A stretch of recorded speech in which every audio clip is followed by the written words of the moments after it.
reporting recommendation, and you find your own damages. And by the way, I have a transcript of that hearing where they all sat around as if they were at a coffee house, and they defamed me and they talked about all these obscene emails, and then at the very end, the proclamation, oh, there's no damages, I find no injury, I find no damages, but here, Mr. Filer, you find your own damages, which is exactly what he did.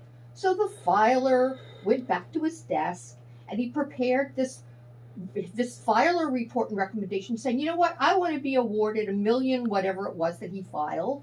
And then they incorporated that perjured statement into their fraudulent judgment. So this judgment will never go away. This judgment is always void. But in addition to that, what he did, and I've also filed it with your court, this originated out of the guardianship of my mother, where the filer drugged my mother. And I believe, and I'm saying this on the record, I believe that the filer employed my mother in a sex trafficking ring, because when I would go to the nursing home that violated the Florida statutes because it didn't have a secondary elevator egress and ingress, and my mother had been taken away every day by people that never signed her out and they never identified.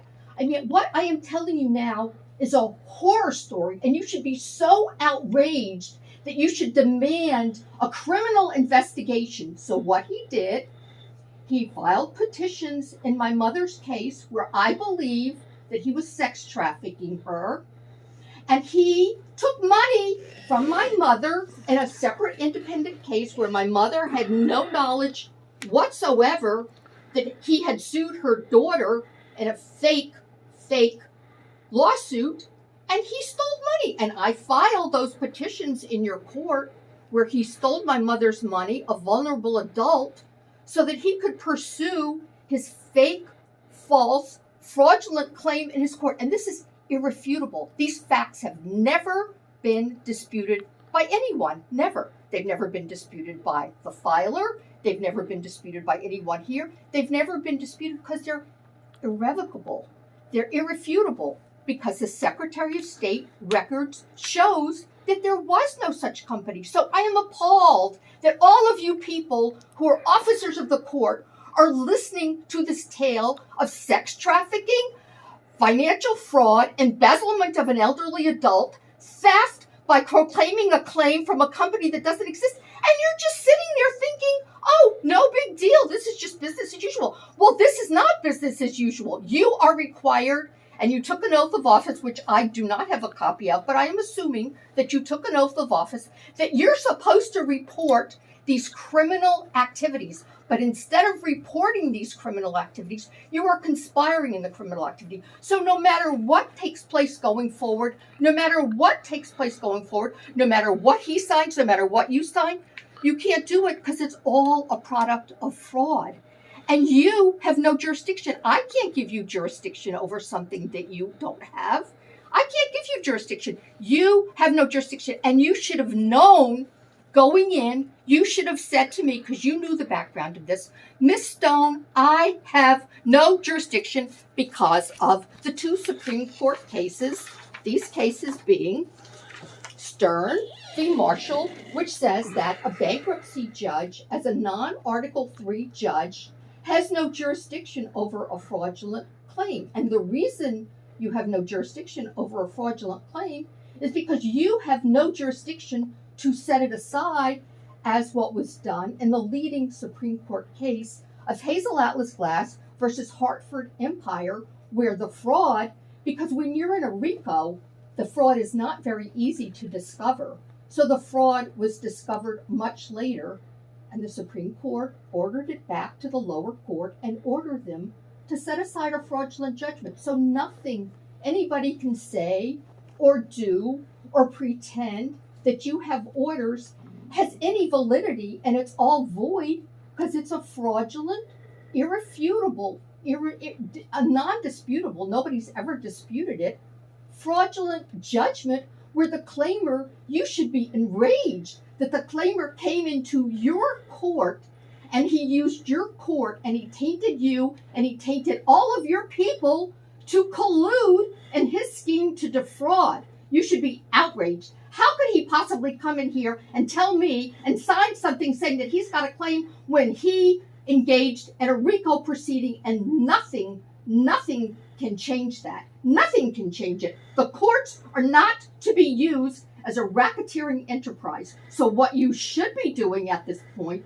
is writing up an order and demanding an investigation and refusing to proceed further and making and having all of the things be investigated by investigators who can charge him with all of the criminal acts that he's done, including the sex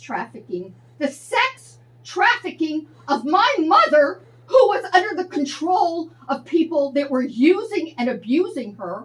And I've filed documents in your court, medical records I have filed in your court, that shows that my mother was in the hospital no less than 20 times, of which I'm aware. And the first time she was in the hospital, she lost 40 pounds because she wasn't fed. And she had altered mental state. Documents that I filed in your court where my mother was drugged, because altered mental state means drugging. And so now this has become explosive all over the country, to the point where I've got congressmen coming to me asking me for my testimony as to what's going on. And we've got two Congress people now, Matt Gaetz and Jim Johnson, who are demanding responses from Nadler and from all of the people that run this government as to why Britney Spears is imprisoned in a guardianship. It's appalling. And that's what happened to my mother. And you know what?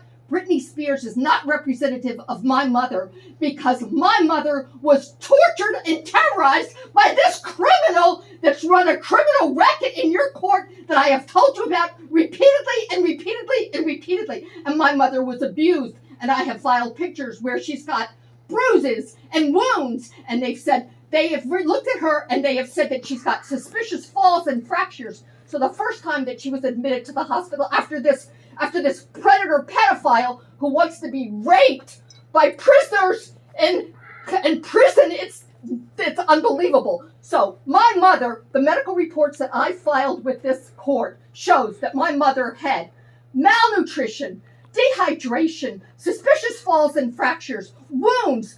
There was wounds all over her body that I suspect were the cause of sexual abuse. I can't even believe. And that person that's using your court to steal my money murdered my mother. He's a murderer. He's a human trafficker. He's a thief. He's an embezzler. And you know what? He's a sex trafficker. And for you not to immediately order a criminal investigation, you're mandated to order a criminal investigation. You're going to be violating every judicial ethic, every federal criminal law.